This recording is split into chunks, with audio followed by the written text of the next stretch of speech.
Anita, how's your mental health? Questionable at all times. You know this. Yeah, how's the mental health of your children?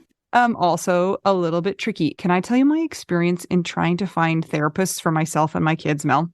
Yes, please. Okay, this is how it goes. You ask around your friends and your family for a referral for somebody who's nearby. You finally find somebody who sounds like they might work for your family. You give them a call and you find out that A, they're not accepting new patients, or B, they have a huge wait list. So you start over again and you ask people if they know anybody who would be a good therapist and a good fit. Finally, you find one, you go and you meet with them and you figure out that you don't actually like them that much. But it's been so much work to find somebody who you can go to in your area that you're kind of stuck with them. Well, do you have any ideas for how to get around this? I do, because guess what? I've actually had some therapists that I have found on my own, which involves what you're saying. Sometimes I remember one time I was like 3 hours in the bathtub on my phone looking Yeah. through websites. I was such a prune at the end. But I have also had the experience with working with BetterHelp. And it was like, I don't want to say too good to be true, but because it is true, but it's like amazing because I was matched with my therapist within 24 hours. And you didn't have to go through all of that other ridiculous process of trying to find somebody. And here's the cool thing too, is if that person didn't work out for you, you can just switch and say, and it's not like you're committing to another years long search for somebody who you're going to jive with. It's true. And I lucked out, or maybe just BetterHelp is really good at matching people together because I never had to change my therapist. I loved her. Perfect fit for me. And I know that some of our friends have used BetterHelp and they've had to change therapists, and boom, same day, you can change. Easy peasy. You can ghost your therapist. Get a new one. I love this idea. BetterHelp is one of our sponsors. If you use our promo code trybetterhelp.com/WWDN, you get 10% off your first month. And we totally recommend it. Yes, get some therapy. That's trybetterhelp.com/WWDN. Skiddly bop doo-ah. We're back. Bang. Yes, it's been a few minutes, has it not? Yeah, 2 weeks seems like 2 months. I know. Thanks for staying and hanging in there while we had to have a little bit of time to breathe. Just in time to not breathe again. I was working the whole time, but yes. And now we're going to Australia, literally today. Right now, almost. As you're listening to this, if you listen when it comes out, we will be going to Australia. Are you excited, Mel? I'm so stoked. Please get me out of here. Out of here. I'm ready. Oh, good. Guess what I've been doing all day? Dealing with kids. Yes, and crying. You've been crying? Yes, I just keep crying. I had a week like that too. Is there something in the air, or is it because of Jason? Do you ever have like a day where even innocuous things, just like everything is like, I'm a widow? Like people say stuff and you're like, how could you say that? Like that reminds me I'm a widow.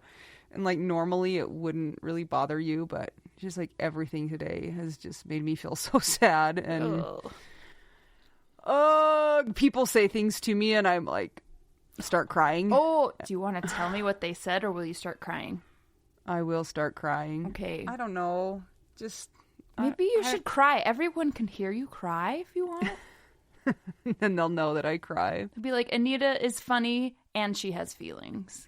We just went to the cemetery and I cried at the cemetery and I cried in church and I cried at my mom's house and my kids are outside of my door saying, Mom, Mom, Mom, Mom, Mom. Like, I'm recording right now. Go away. And we're back. They're like hungry cats. They're more evil than hungry cats, though. Hungry cats are evil. I guess. Okay. Maybe. Well, I'm sorry.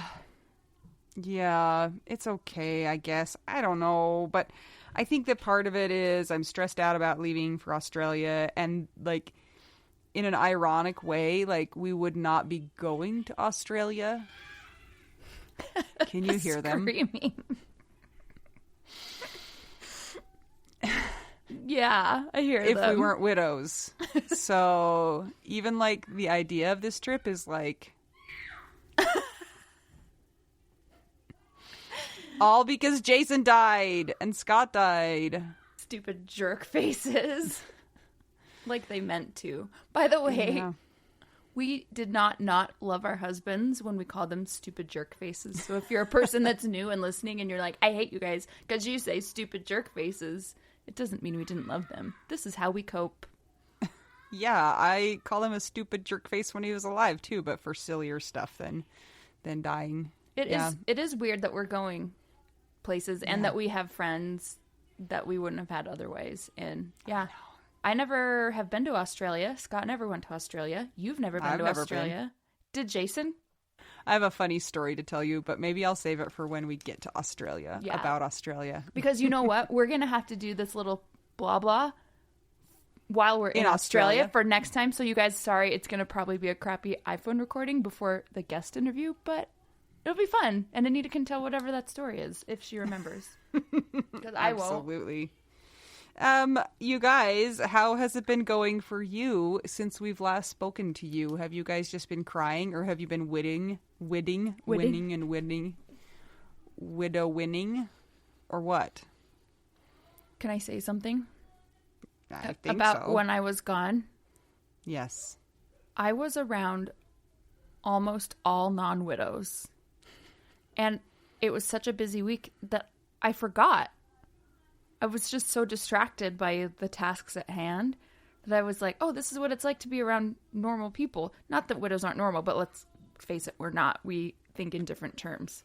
Mm-hmm. But it was like helpful until it wasn't. Until I was like, oh, I have to go home into my real life. And then I came back and I was kind of on a high from like all the good and fun stuff that my job had been.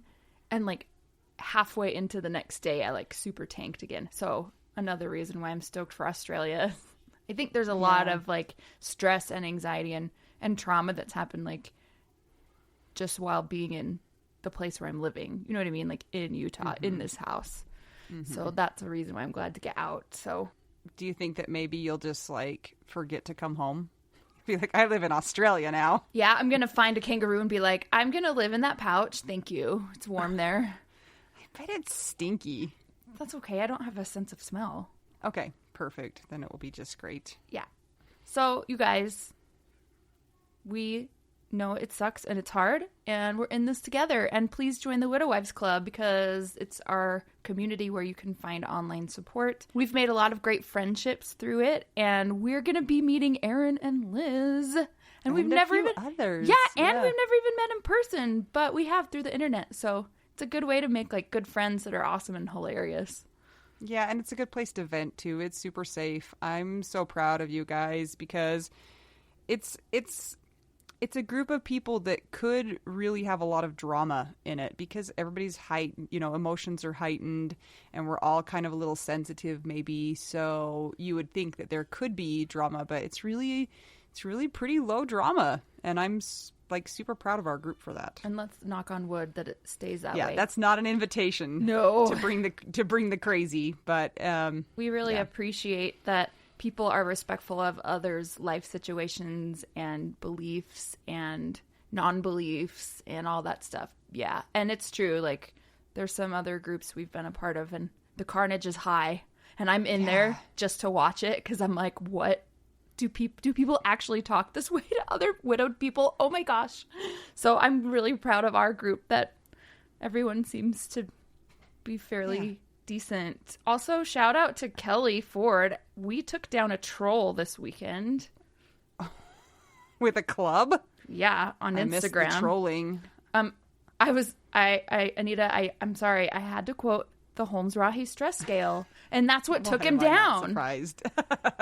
You know what? When you got it, you got to use it. So yeah, when you've got the ammunition, also use it. Another shout out to our friend Neel. I got my hair redone, and my hair is turning teal like his.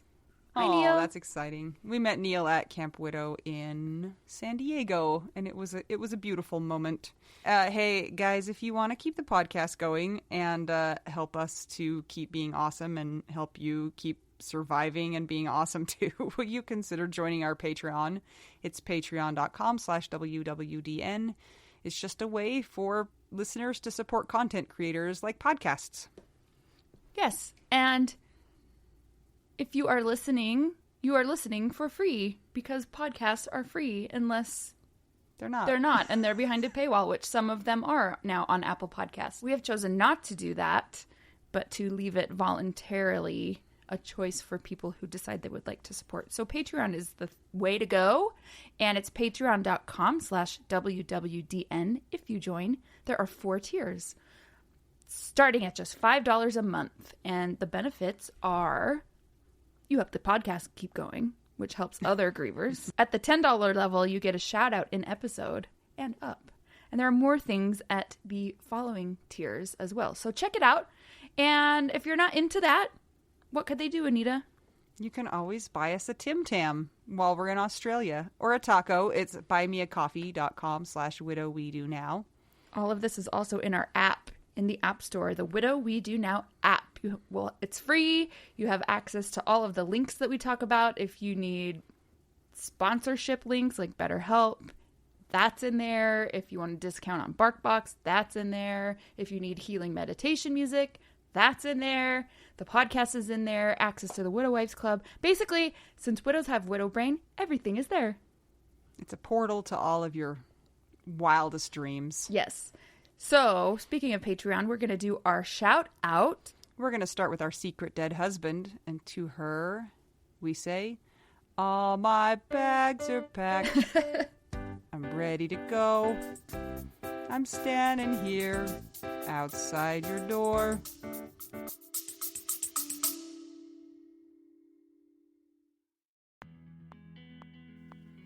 Sometimes we assume that unless we had a huge life insurance payout, we don't really need to know anything about investments or even finances. But guess what? A little knowledge of finances is critical for all of us. Maybe your partner was in charge of that stuff, and now you find yourself making all the decisions. Maybe you're mad about that. Maybe I am. Nicole from the He's Gone But the Money's Not podcast is here to help. She tackles financial literacy by telling the stories of women and widows and finance experts, and shares the lessons they've learned as certified financial planners. Whether you know a lot and feel confident in your financial decisions or feel unsure about all of that stuff, there is more to learn. Listen and subscribe to the He's Gone But the Money's Not podcast on all podcast platforms. This ad was paid for by Rockhouse Financial, an SEC-registered investment advisor.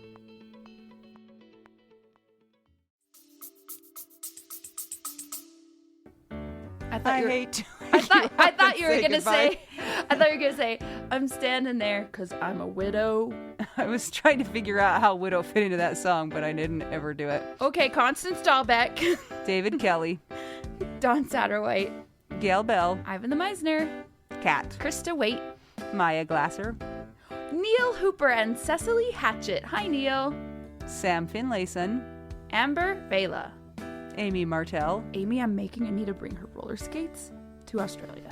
I just barely found that out. Right now. Amy Neel. Oh, it's Amy your Sapp. episode today, Amy. Oh, boy. Amy Sapp. Oh, that didn't sound encouraging. Well, it's a heavy one. Yeah. Ashley Hahn. Barbara Schneeberger. Our new friend in real life. Brandy Younger. Brittany Pedro. Chris Steffen. Christina Shiflett. Cindy Wilkerson. Danielle Catterberg. Not a Debbie Downer. Dennis Brozzo. Ooh, Jean Marie Massey.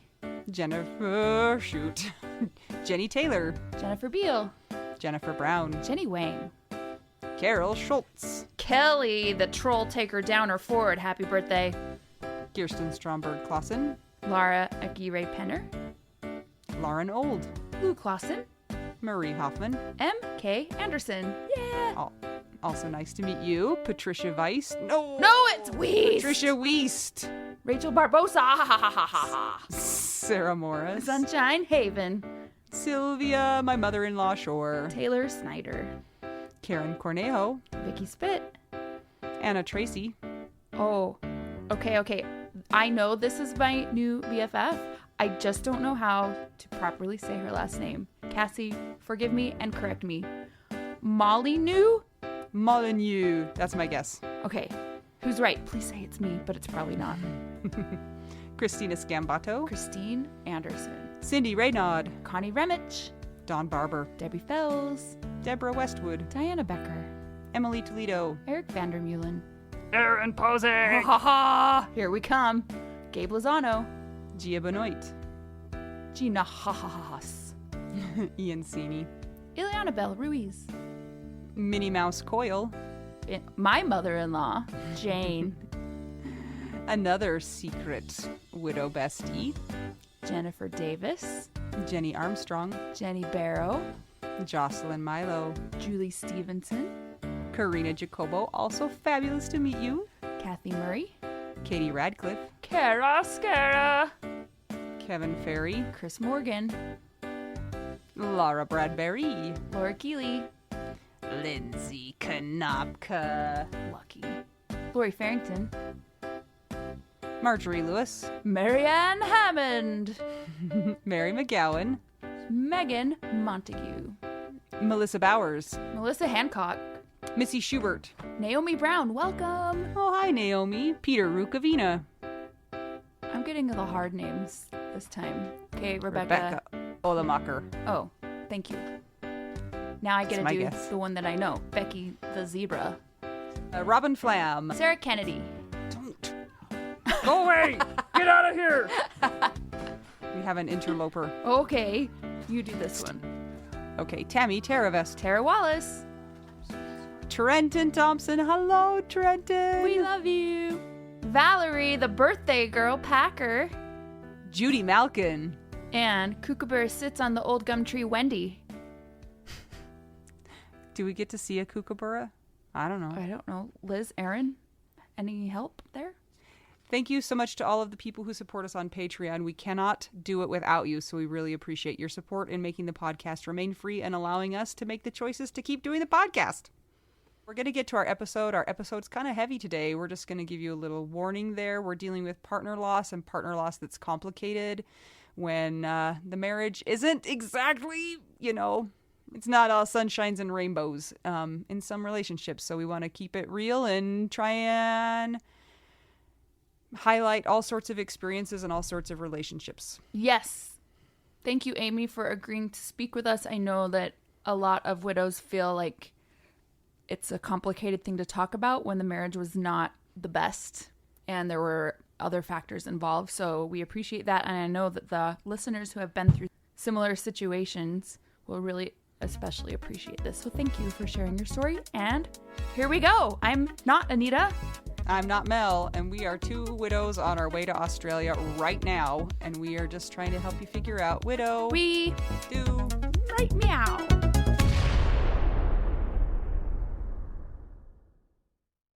Anita, I hear we have a most amazing guest today. Yes, we do. This person is near and dear to my heart. We are in the same Sharing Place group together, which is a grief counseling group for kids, but they also have a parent group that meets while the kids are meeting. And so I've spent a lot of time with this person hanging out, talking about our deepest, darkest feelings. Well, who is this person? This is Amy, my friend Amy Neel. Thank you, Amy. I reached out to her after we'd been in the group for a while together and said, would you be willing to maybe share your story? And she agreed. So thank you. Hi, guys. Thank you for being here. Thanks for having me. I need to warn you guys about something. Amy might cry because Amy is a crier, which is totally fine. There's no shame in that, but I just need you to know that so that you don't think that I'm a horrible person who's torturing her and forcing her to be here. She wants to be here, I think. Do you? Let's get your verbal consent. I do want to be here. I do. Okay. Perfect. The world has heard. It's official. So I'm absolved of being a jerk. I don't know if you're ever absolved. Amy, you're obviously near us in Utah, but do you want to tell us where you're coming to us from? I am in Murray, Utah. Excellent. And shall we back up and learn about you a little bit? I know all of this stuff, so I just want to introduce and tell everybody, but I think maybe we should let you do it. What do you do? I run a trophy business with my family, Cool. and it is fantastic. Very intriguing business. They, like on Toddlers and Tiaras, where they have those like 7-foot trophies that they bring, Amy makes those. I do. That's very cool. Do you work with heritage festivals? I do not. Aw. Nope, we do a lot of dance groups. Right now, this is our busiest time. So me being here is a little more stressful than normal because I should be at work, but I ran away, so it was fine. I feel good about that, though. I feel like this was a major opportunity that you couldn't turn down. Absolutely. An opportunity to cry. Amy, I have a strange question for you. Yeah. Did you or did you not want to be a clown when you grew up? I did not want to be a clown when I grew up, unlike some people. Yes, that was, we had to put a little nod into our group, and so I said we'd put an Easter egg in there, and that's it. So, Amy, do you want to tell us a little bit about your person? Yes. My person's name is Rob. He was my husband. We were married. Oh, I have to think about that. We were married for 12 years, but we were together for 22 years. How did you guys meet each other? He was actually my boss when I was in high school. I worked for a computer store and I met him through there. He is 13 years older than I was, and I was only 17, so I couldn't really pursue anything for a few months. And then as soon as I turned 18, we started seeing each other against the wishes of my entire family. I was going to ask that part, how that went with your family. Not well at all. They never did approve through all of the years we were together. So, yeah, that was fun. Oh, it sounds very festive and non-supportive. I'm so sorry. Yeah, it was a long road, but whatever. Oh, it just gets better. Yeah, it gets better and better. Okay, so we just go down from here. Okay, what's step 2? So you guys got together. Like I said, I was barely 18. He was 29. So I guess there was 12 years. We had a fairly good relationship at the beginning. He was a lot of fun. I was in a relationship in high school that was very serious, and it scared me. So I dove out and met him and decided I'd have fun. I didn't have a good relationship with my family, so moving out at that time was really in my best interest. And I think that's why I pursued him, because he had his own place and his own freedom, and I didn't have to ask anybody permission to do what I wanted. For the first couple of years, our relationship was really good. He quit a lot of jobs. I was already working at the trophy shop. Everything was seemingly a good relationship. And then he started drinking. And then he started using drugs, which I didn't know. See, this is what it means. I start crying. And it's totally fine. Like, it's just fine. From there, everything was pretty rocky. He lost a lot of jobs. We were in a lot of debt. I was working 2 and 3 jobs just to prove to my family that I could make this work, because they were so against it. And we are very stubborn and do not like to lose. Things did get better. He went to rehab for a little while. And when he came out, we had another 2 or 3 really good years together. In that time, we decided to get married, which was festive because we got married on Halloween in Las Vegas. Oh, that sounds actually really fun. It was. It was a blast. We had a traditional wedding in a cathedral down there, and then just rented a penthouse and had a lot of fun with all of our family. When we returned from Vegas, shortly thereafter, it kind of just went downhill again. He was really distant. He was in and out of jobs. I started realizing that he wasn't coming home. We worked different shifts. He worked night shift, I worked days. I would get up in the morning and notice he hadn't come home. I would try and find him. It was just a mess in general. He was going on drinking binges, disappearing for a couple of days at a time. I didn't feel like I had anyone to talk to because my family didn't support any of it. Their answer was to leave, just walk away. But I knew that if I left, he wouldn't make it. So I stayed. And then Fast forward a few years, it was on and off with the use and the alcohol, but it was manageable. And so I thought. And then in 2013, we welcomed a little girl. And everything went crashing from that point forward. He started using more and more. And when I confronted him finally about it, he told me that because he was so much older than me, he couldn't handle a child and he needed that to keep him going. I gave him the option to go to rehab or leave. Those were his two choices. He did rehab 3 more times from 2013 to 2015. And in 2015, when Kylie and I got home one night, he was on our porch. We were coming home and I looked up in time to see him fall face first on the cement. And I immediately ran over and realized he wasn't breathing. I called 911, I picked him up and I started CPR. I did CPR for 4.5 minutes. When the paramedics arrived, they continued. And 32 minutes later, they were able to get him into surgery to place 4 stents in his heart. He had had a massive heart attack. So we thought. We soon realized a couple days into it that it was actually an overdose that led to the heart attack. He was in the ICU for 13 days. We had no idea if he would survive or what the outcome would be. Miraculously, he woke up 13 days later and was perfectly fine. This is just wild. Wow. So when he came home, we sat and talked about starting over. This was a fresh start. This was the sign that he needed to do all the things that he needed to do to make this relationship and our family work. And that lasted for about a year. And I realized he was using again. So in 2018, I guess, I gave him one last chance to go to rehab. He was there for 3 months. And during the course of that 3 months, proceeded to tell me that I've destroyed him. I've destroyed everything, that he didn't want to come home. So I told him not to. It was okay. But he did. And I took him back. I like to call it a glutton for punishment on occasion. But I did love him and I wanted to see him succeed and I wanted our daughter to have him. In June of 2019, there was a big conflict in our house and it was my last straw. We were in a lease at the house that we were in.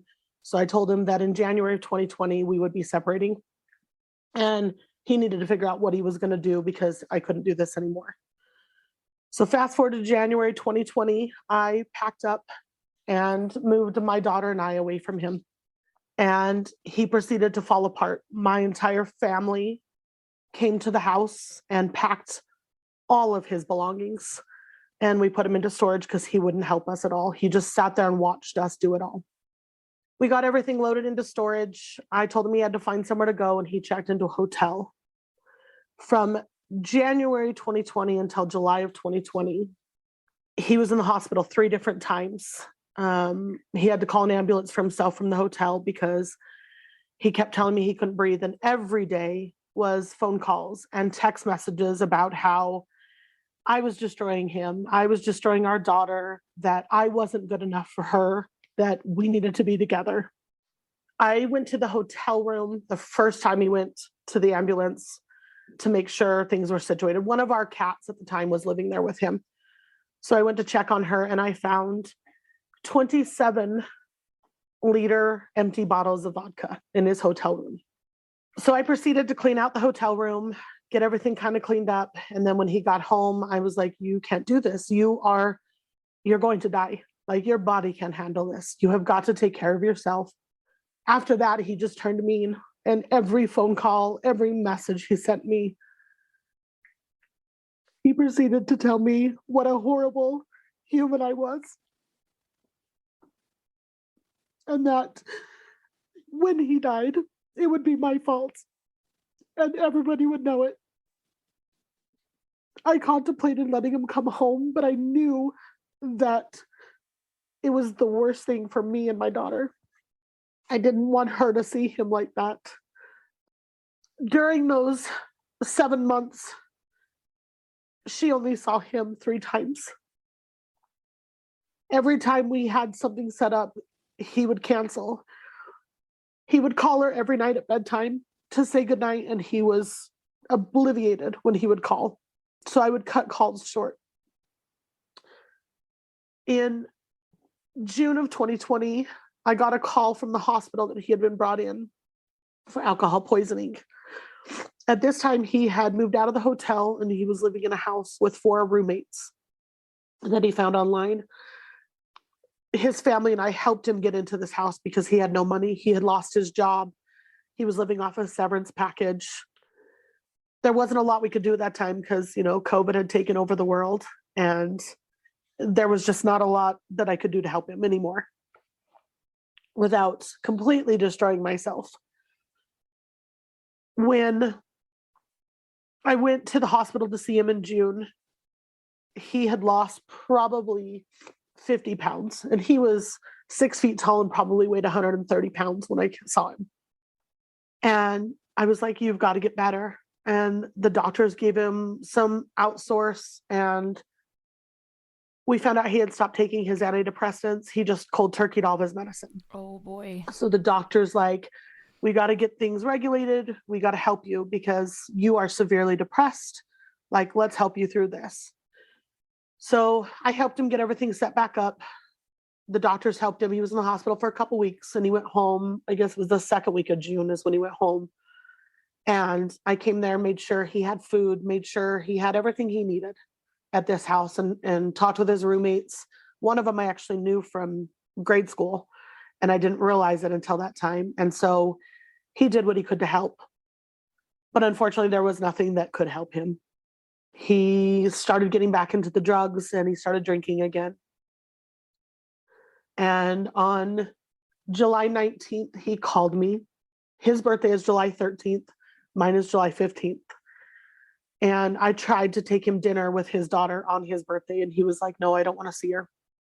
And back up a week prior to that, I received a message at like 4:00 in the morning from our insurance company for a rental car for him because he was still on my insurance. And so I called and I was like, what is happening? He had totaled his car that morning. He drove his roommate to an appointment or something is what the story was. And he hit the center median and totaled his car. So I had to call a tow truck. I canceled the rental car. I wouldn't allow him to give it to him. I told my insurance agent, like, no, this is not okay. This is all going to fall on me at some point. And he was so angry at me. He called me the next day and asked me for a ride to go get his stuff out of his car. So I went with him. And in that 20-minute car ride, he spent the entire time just belittling me, telling me how I've destroyed him, how I've destroyed our daughter, how she is going to resent me the rest of her life. I proceeded to get all this stuff, and I took him to his storage unit so he could empty him out. And I took him home. And I said, you have got to get better. You deserve to be better. I was like, Kylie deserves a dad. You deserve to have her, and you deserve to live. And he told me that I took all of that away from him and that I made him feel worthless. And so in turn, he was going to make sure that our daughter knew that it was my fault. So I had to start monitoring phone calls between them. I had to cut off phone calls in the middle of the night. And my daughter did not understand.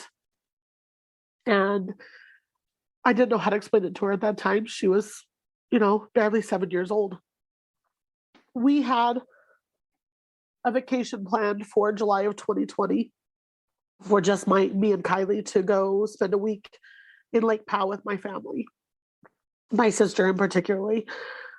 On the night of July 20th, I got a phone call from Rob's landlord that his roommates were concerned because he wasn't really responding. We had just hung up the phone with him. He had just called to tell our daughter goodnight, and I could tell that he didn't sound okay. And I tried to ask him if there was anything I could do, and he ended the call with, "You've done enough," and hung up. His roommates called for a well check, and he was taken to the hospital. They called to let me know that he was taken in about 11:30 at night. And I called the hospital to let them know that I was still his emergency contact if they needed anything.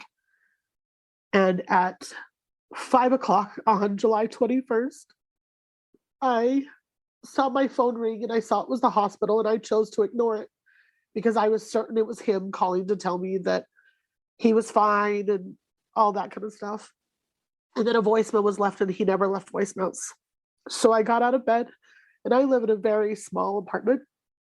And Kylie was next to me at the time, but I crawled out of bed and I listened to the voicemail. And as soon as I heard the woman on the other end say to me, this is such and such hospital. We're calling about Rob Neel. We're trying to reach his wife. Can you give us a call?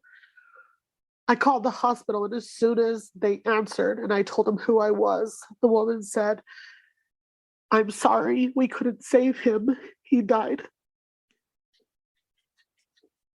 And I remember holding a pillow over my face so I could scream because I didn't want to wake up our daughter.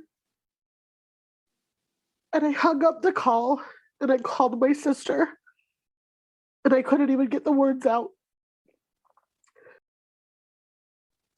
And all I remember her saying to me was, "Well, things will be better now." And in that moment, I didn't know if I was more angry at him or at my sister at that moment. So I proceeded to just sit here because I didn't know what to do. His family is on the East Coast. His mother is elderly and not in good health, and neither is his father. So I tried to reach out to his sister, whom he did not have a relationship with. And I had to tell his sister that he had died. And I remember her crying and telling me that if I would have just stayed, he wouldn't be dead. Oh, man. Amy. Yeah.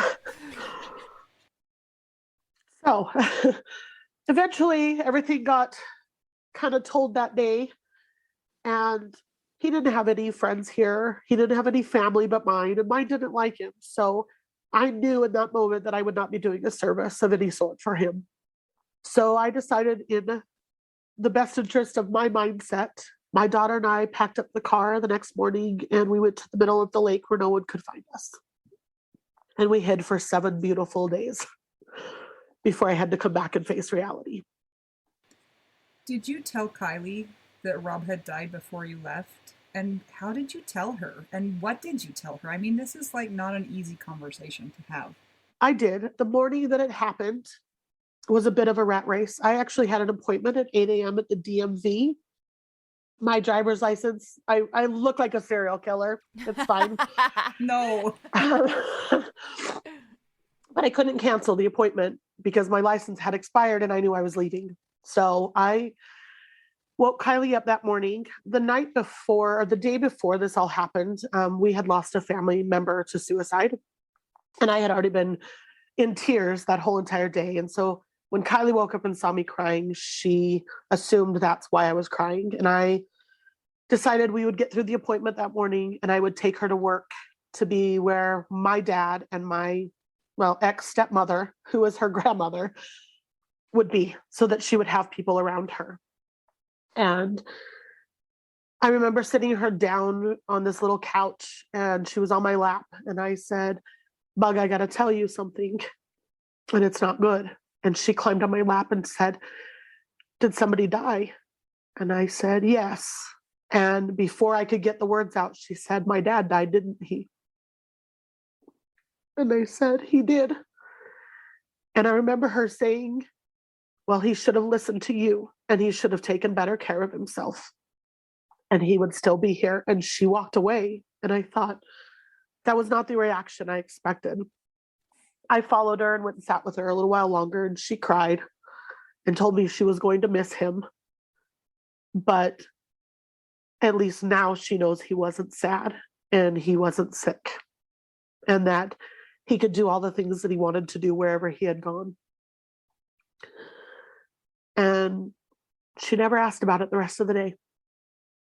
She spent the whole day playing with toys and helping us work and never said a word about it. How amazing is that the voice of reason was your 7-year-old that saw it clearly. And then you have the adults outside of you telling you, placing blame, all of this stuff, that's not true. And addiction is such a horrible, horrible, horrible beast. It is. And it's lose-lose for everybody. It's so hard. And those that love the person that's an addict get worn down over time, and you just want to help, and you love them and you want to see them get better. And then the emotional abuse, with some, they can have physical abuse. And I just want to give you a big hug and I don't tell you, like, I hope that you know that you are important and that you matter and that you are good, because this type of thing is what chips away at that. I'm curious as to how your self-esteem fared, because that's not easy, and that's a long time. It's chronic. It was chronic abuse, basically. Yeah. There was, I mean, even in our good times, there was always mental abuse in that relationship. I spent 22 years just not believing I was good enough for anything. I have a really, really fantastic support system in my friends and some of my family now. It's been almost 2 years, and so I've worked through a lot of things. I've never done therapy. I've done the grief counseling, and I honestly never thought I would share my story in grief group. I thought I would kind of keep most of it to myself. And many of the other people there started sharing stories that weren't all butterflies and happy marriages. And I decided to finally say my piece. And I'm glad that I did. In the last year and a half, I know that I'm good enough. I know that I am enough for me, and I know that I am enough for my daughter. This is actually my new tattoo that I just got, and it says, I am enough. Oh. I have a great relationship with my daughter, and I've reached out to a lot of people, a lot of friends, and like I said, I have wonderful relationships with them, and I'm a pretty happy person. I like to cry. I cry if I'm happy. I cry if I'm sad. I cry if I'm mad. I just cry. I wear my heart on my sleeve. I would do anything for anybody. And in the 2 years almost that he has been gone, I have really built a relationship with his family. They have really been wonderful. They knew who he was. He was married previously before I met him, and she actually reached out to me as well and told me her story, which was very similar. And I actually have a fairly decent relationship with her now, and I didn't even really know who she was. I've learned a lot more about him in the last 2 years than I knew when we were married. He did not have a happy upbringing. He had divorced parents, absent father, and they're trying really hard to cope themselves. But they have always told me that I've done everything I could for him. And I know that I did everything I could for him. Mental health in most places has horrible things for it. There's no help for it. When he was at the hospital and I was trying to tell them about, his suicide threats and the things that he would send to me, they would interview him. And if he passed the questions, they sent you home. You were never checked in. And he was brilliant. He was definitely brilliant. And he knew how to talk his way out of anything and make himself seem okay. And it breaks my heart that there is not enough help for addiction and mental illness. And it is something that I have a good friend that is starting a nonprofit organization right now, and that is one of their focuses. So I am starting to help them a lot with their outreach program so that there's another side of it, not just an addict side, but somebody who's lived with an addict. I have a question. As somebody who has lived with addicts before in close relationships, part of your story is familiar to me. And one thing that I notice in everybody's story that has an addict that they love, as the addict can't get help unless they realize that it's a problem. Or they'll say, I'm not an addict, and then you'll find 15 bottles of vodka, I mean, there is a lot of similarities. And so I'm curious, how is your friend's nonprofit going about that? Because it is true. It's hard to find the right help. It's hard to get the person to want to find help. It's hard for them to not assign blame outside of themselves. They don't want to go inside and talk about their own things. So how can this be helped? And that's what we're all kind of trying to find. There's several people that she's working with that were addicts. They're recovering addicts. And they just barely, this is like 60 days in that they've started working on this. But that's what they're trying to find too. And so are we. And we're looking for outside help for anybody that can offer anything on how we can help these addicts. Because like you said, if they don't see a reason for help, there's no forced help. Even when they're locked up for using, they're locked up and they're just put right back onto the street. There's no care for them. My Rob's best friend, who I found out later was his dealer, I found out actually overdosed 3 months before his death. And I had talked to his girlfriend. We have a daughter the same age, and she said that he was trying to get help, but everywhere he went, didn't want to help him because he was an addict. And I don't know the solution. I don't know the answers for that. And that's something that I will try for my entire life to help anybody that I can, because watching addiction is horrible. I'm just sitting here, thinking about the story that you've told us. And I think if I counted right, he was in rehab at least 4, 5 times. 6. 6 times. Like that's not a lack of effort. Nope. But it also shows that you can do all of those things, but if you're not committed to it himself, then, and sometimes, it's hard. It's called addiction for a reason. It's not called like enjoyment. Right. I enjoy these drugs, or I enjoy this alcohol, so I'll keep doing it. It's just like you put in so much towards trying to help him, and still it wasn't enough. And rehab is expensive. Yeah. Hospital stays are expensive, and like different, even like within the different hospitals, some can be more than others, or and man, so there's even the financial factor has got to be so stressful on you, like let alone all the other stuff, the emotional, and the crashed cars. Yeah, you're protecting your child and doing a great job of trying to make sure that she doesn't have bad memories of her father. Like, girl. It's hard because sometimes I want her to know who he was. At this age, not yet.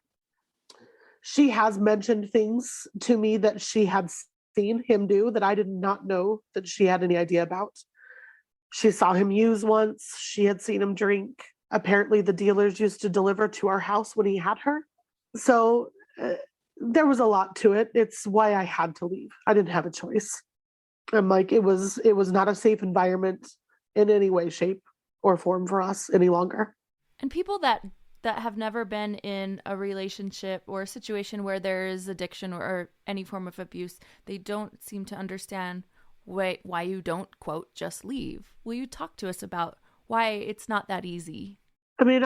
In my situation, I never wanted to see him fail. I knew who he was when I met him, and I never wanted to lose him. He was everything I had known for 22 years. I knew he had the potential to get better. I had seen him do it so many times. And I was just hopeful. I was always hopeful that he would be that person that I met when I was 17 years old. And I never did get him back in all of our years. He just became very dark, very secluded. He never went anywhere. He had a few friends through work, and They could never get him to go anywhere. He wouldn't go to a movie. He wouldn't go have a drink. He wouldn't go have food, like nothing with him. He would just come home. The last couple of years before I left, he never even saw our daughter. We lived together, but he would always stay in our basement. And we would leave for school every morning, and she'd try and go down to say goodbye to him, and he wouldn't even wake up to say goodbye to her.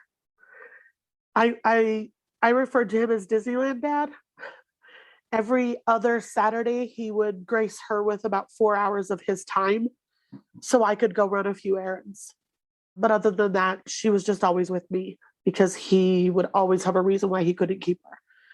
And I was naive a lot after his last stint in rehab. Like, his behaviors had changed. And so I didn't think he was using, but he had just changed what he was using. He went from pills and oxy and marijuana, and then in the end, he was doing meth and heroin, apparently. He was clean by the time he passed away. His toxicology report was clear. The only thing in his system was acetone from the alcohol. So when I went to clean out his room that he was living in with his roommates, they were all very kind to help me get all this stuff. But I stopped counting after about the 50th bottle of alcohol that we threw out. I have an impossible question for you. Looking back on that experience, would you change what you did or how you did it? I would change how I spoke to him. I would not have changed how I left. I needed to leave. I was destroying myself by staying. And I would have been no good to my daughter if I would have stayed. But I would have changed how I talked to him in those 7 months. I would have made sure that even though I was angry, I would have talked softer. I would have made sure that he knew he was loved because I did still love him. I don't think I could have helped him anyway. I tried.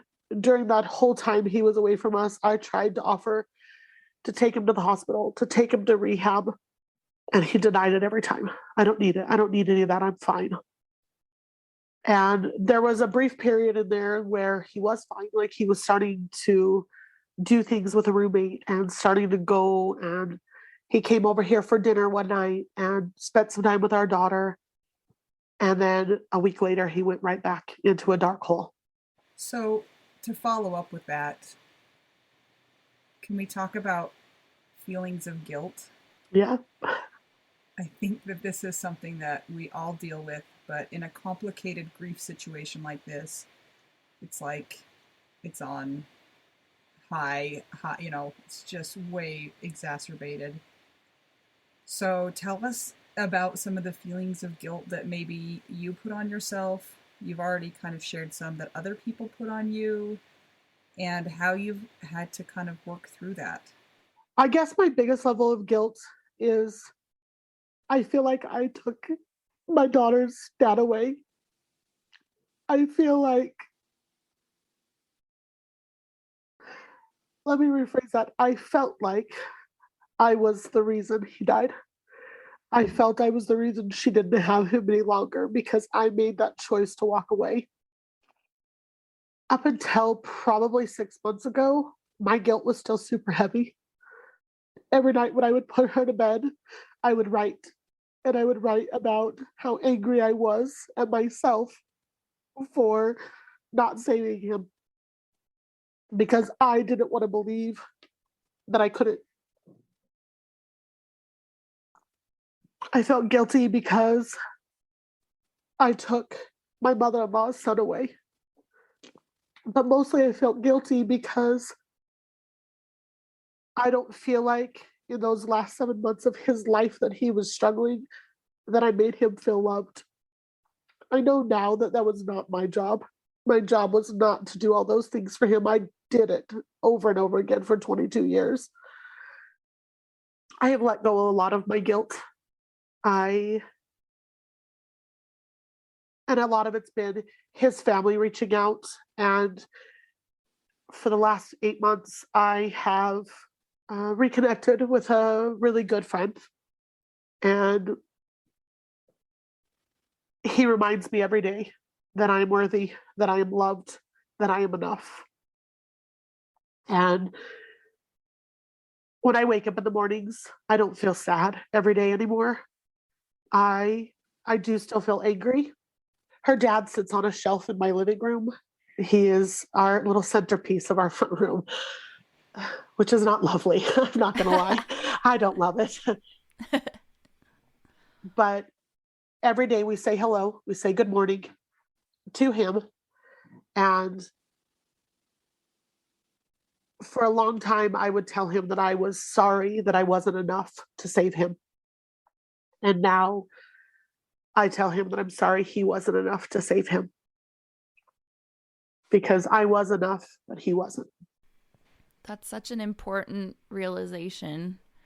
And it takes a lot of hard work and time and introspection to get to. So bravo to you for getting to that point. This is hard stuff. And I know that a lot of people listening who have situations like this, who didn't have the picture perfect marriage, who are sometimes maybe listen to other guests and they're like, okay, well, I'm a widow, but I don't relate because my life was not happy like this. I was just in survival mode and trying to get through, and we had addiction or something similar. I think a lot of people are really going to relate to your story.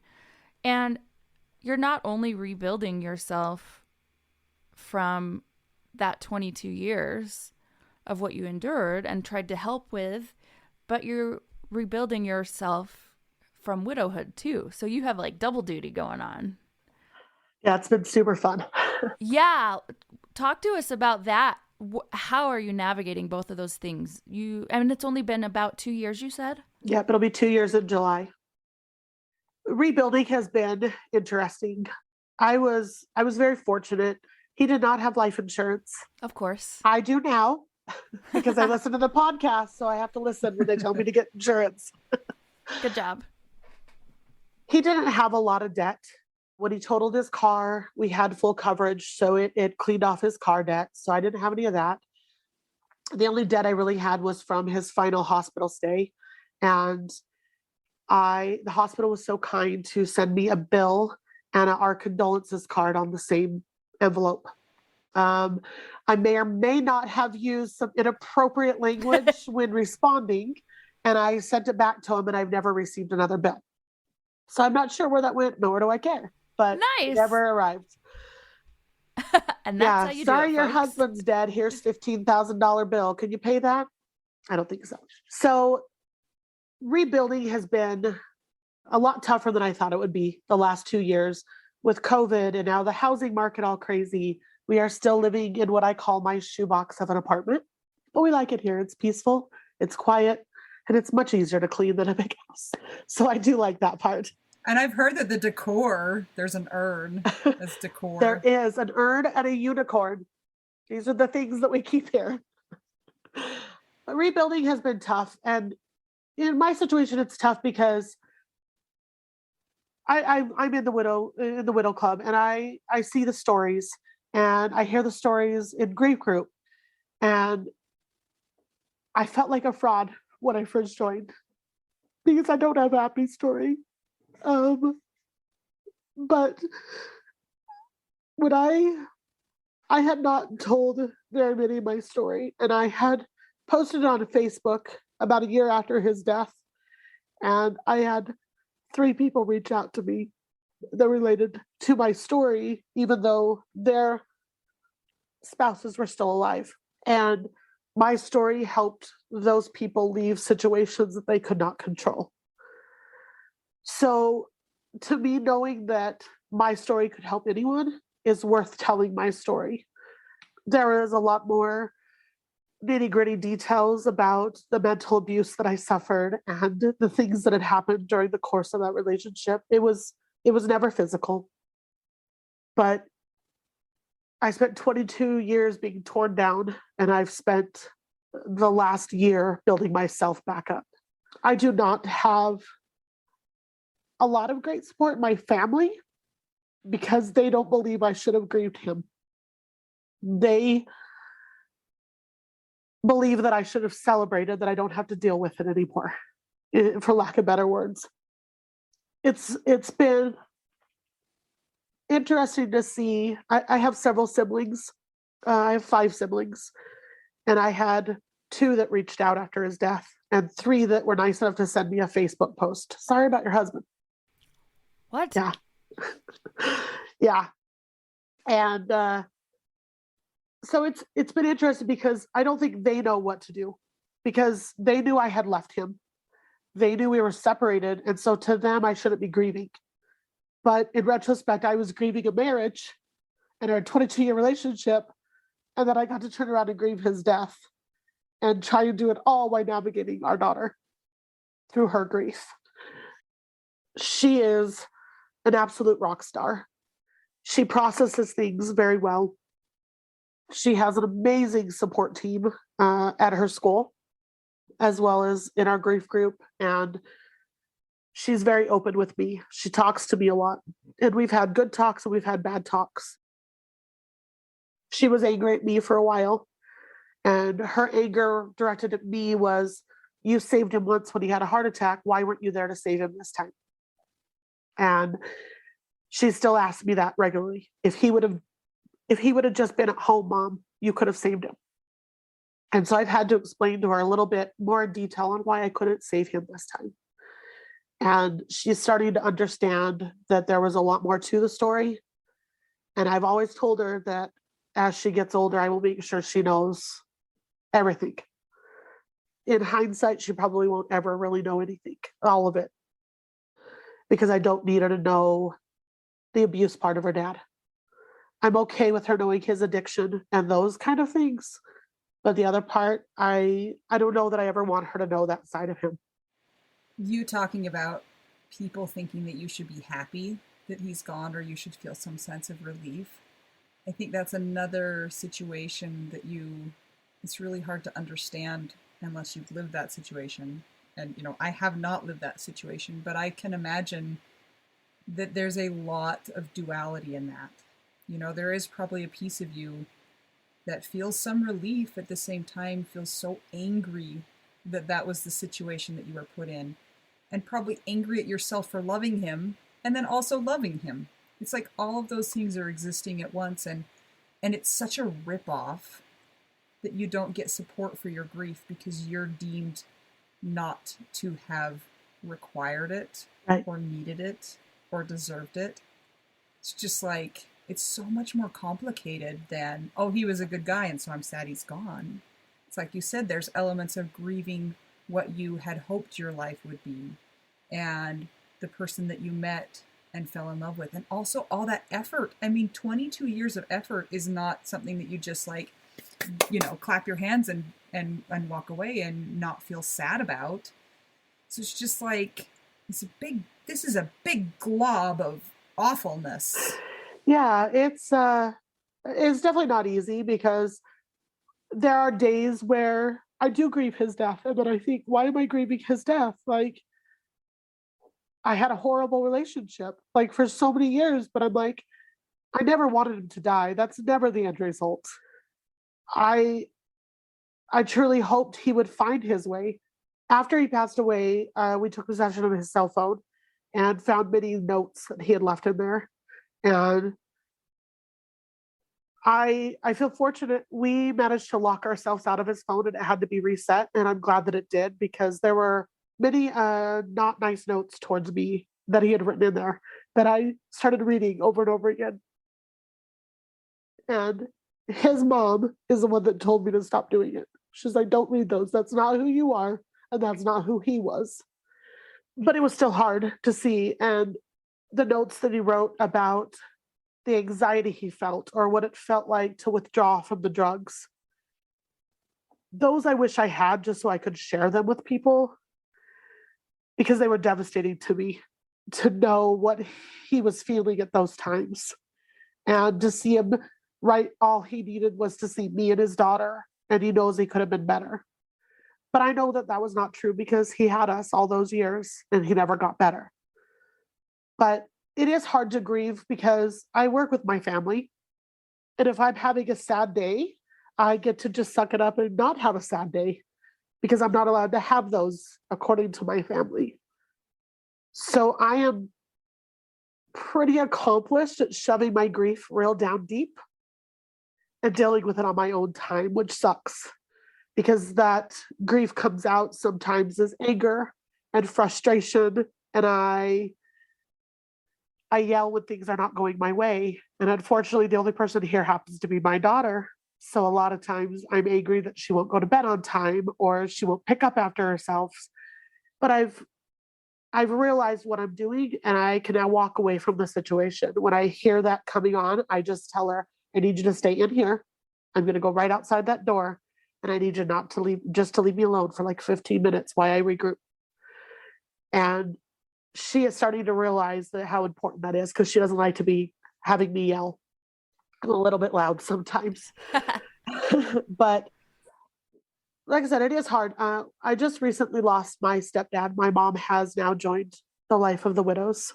And she was one of the most outspoken when my husband died, telling me that I can find somebody new and I can find a new dad for my daughter and I can be happy now. And I know she meant well, but she didn't realize that it wasn't helping. She now has realized that 99% of what she said was not helpful because she's getting all of those same things thrown at her right now.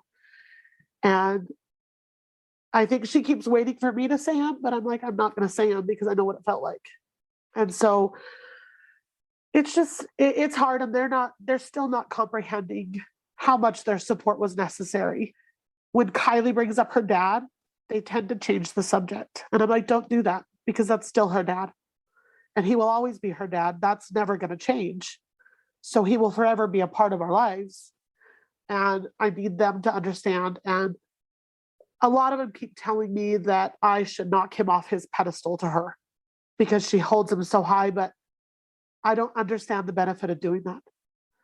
I would rather her let him live in this light and have this happy life and think that he was a wonderful person than ever have to deal with what I've dealt with.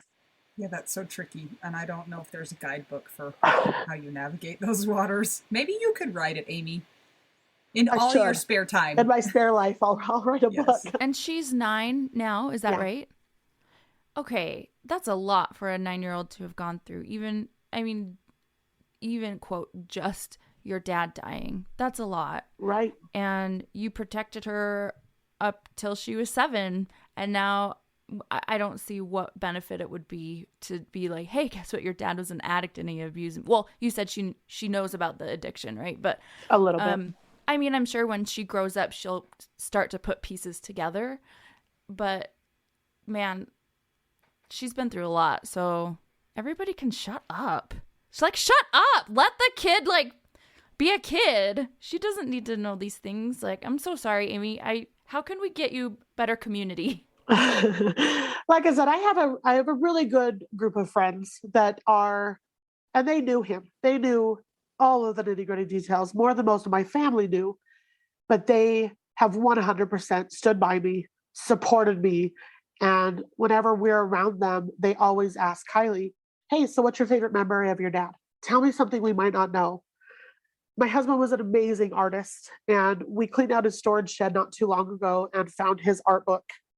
And so for Christmas last year, I took all of his art pieces and turned them in to individual books for his family so that they would all have copies of his art. And Kylie took that to school and she shows it off every day. And so I'm thankful that I have a good group of friends, and the people at the sharing place have been wonderful. And her support group is so important for her. And when she's having a hard day at school, she has a wonderful guidance counselor that she can go sit with, and they walk through things and they talk through things. And she has a really, really sweet friend that can always tell when she's having a sad day. It'll just hold her hand, walk around with her at recess, and help her find her happy, is what she always tells me. So I'm glad for that. I avoid conversation about my husband to my family. And if like on Facebook, my status says widow, and my family has asked me why I have that. I'm like, because I am. That is who I am. But we had filed for divorce, and the divorce was not finalized.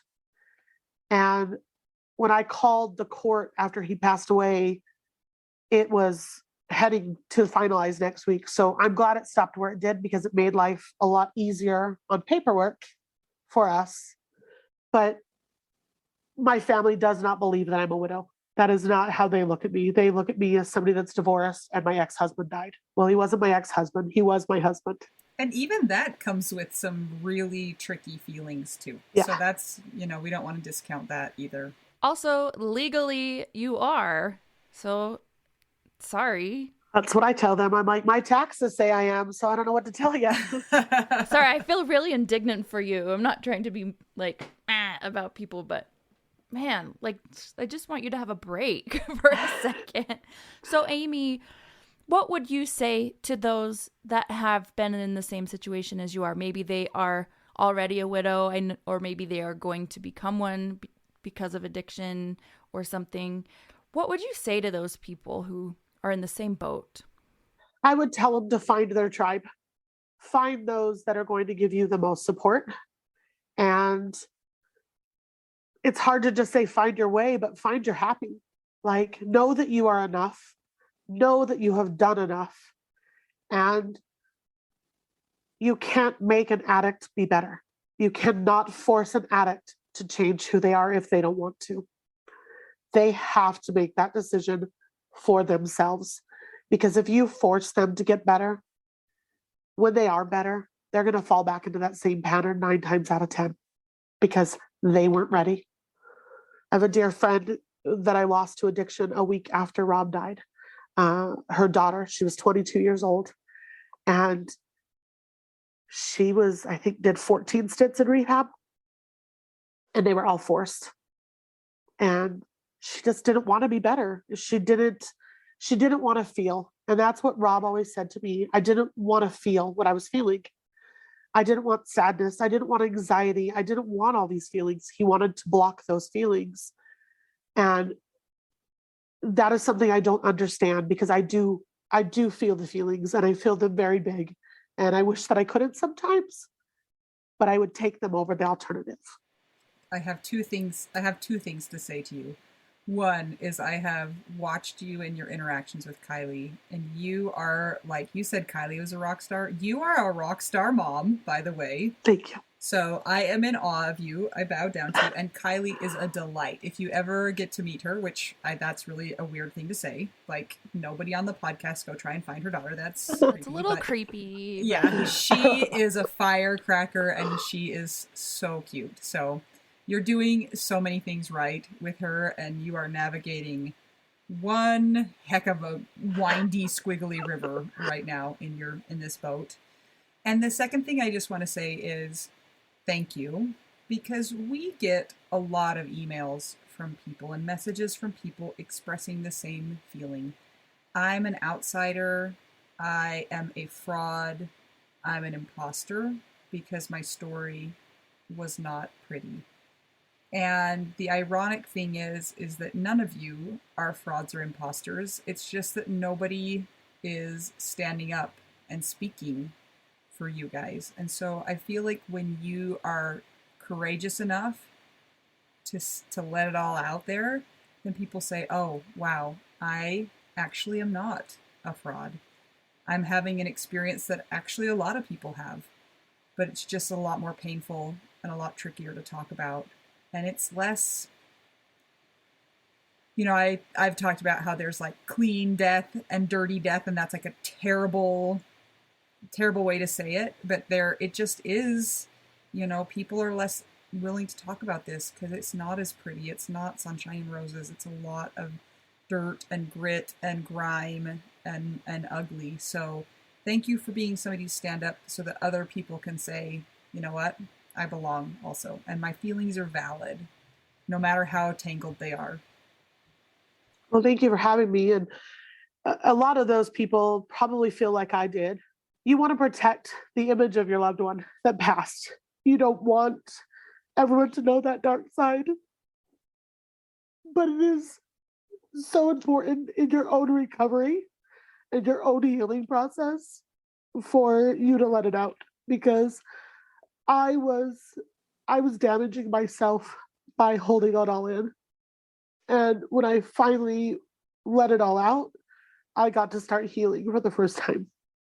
Amy, I just met you today, and I want you to know that even if I had not known your story, the effect of even just through the computer screen of what I feel from you is that you are a courageous person who is loving and caring and important and there for others, and you exude that. So I hope you always remember that from now we're friends, but from someone who has not met you until just before this. Please know that, and I hope for all of our friends who have feelings of not good self-worth, or they're doubting themselves, or they think they can't do this, please know that you are important, and that you can do this, and that there are others that have been in your shoes as well. And it's important to reach out if you have the strength and the stamina for it, and if you don't, there might be a time when you do, and hopefully you'll know that you can come to our group and reach out, and there are many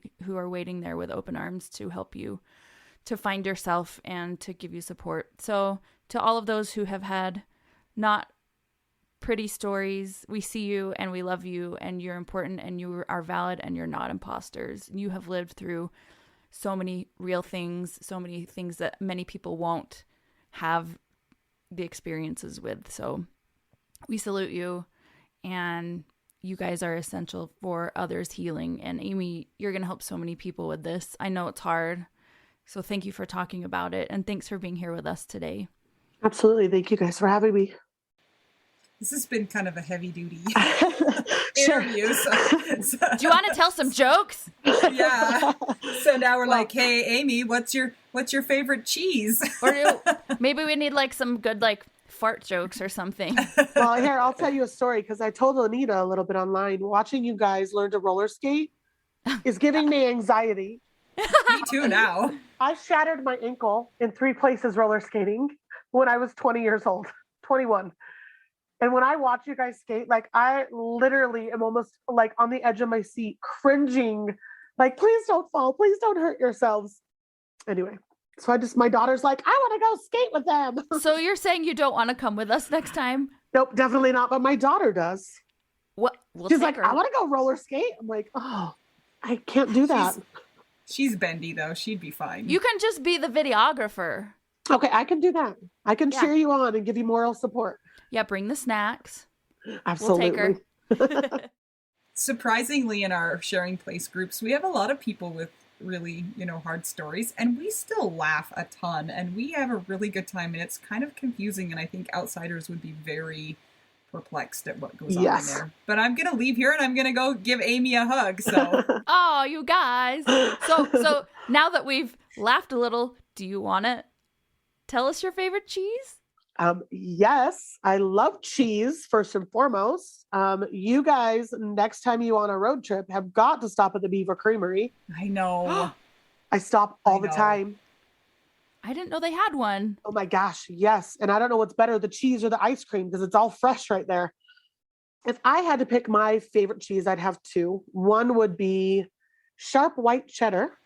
And the other would be squeaky cheese. Oh, I like that too. We've talked about that. I love squeaky cheese. That is fun. Amy, thank you so much for joining us today. Thank you, guys. I really appreciate it. I really appreciate you being willing to open up and sharing with our audience. So thank you. And if you want to come and talk to Amy, she's in the Widow Wives Club. It's our private Facebook group.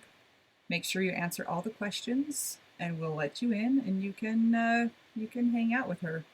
And if you want to keep the podcast going, go find our Patreon. It's patreon.com/WWDN. If you'd like to buy us tacos, it's buymeacoffee.com/widow-we-do-now. Until we talk to you again, I'm Anita. I'm Mel. I'm Amy. And we are 2 young widows and a courageous mamma jamma. And we're all just figuring out widow we do now.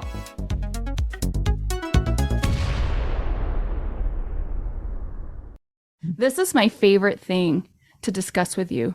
Tell me, what is it? One of my favorite things. I do enjoy tacos and cheese and dogs. This is about how you cannot pay hundreds and hundreds of dollars for a phone plan, especially when you're a widow, your person is dead, you might have kids, you might need another option, and you just want your phone to work, you want unlimited texting and service, and you want it to be like $25 a month. It blows my mind that they have plans that start at $15 a month. That is so cheap. And the cool thing is it uses other 5G networks, and so you don't have to pay extra for that, and you still get great service. Yep, Anita and I have traveled all over, and I have used my phone. So I highly recommend it. And my mom's even on it. When my dad died, we put his phone down to the cheapest plan, which is $15 a month. And I think my mom's on the $20 a month plan, and it's so worth it. It's so much cheaper than what we were all paying before. So I highly recommend it if you're on a budget or not. Who cares? Ryan Reynolds is in charge of the company, and they send you free stickers with Ryan Reynolds temporary tattoos. It's kind of the best. So if somebody wants to sign up, what can they do, Anita? Go to trymintmobile.com/WWDN. Seriously, you guys, such a great idea. Save yourself some money. And if you're worried about losing data or having any changes with your phone, not going to happen. They walk you through it. Everything's fine. It's the easiest process of all time. Again, that's trymintmobile.com/WWDN.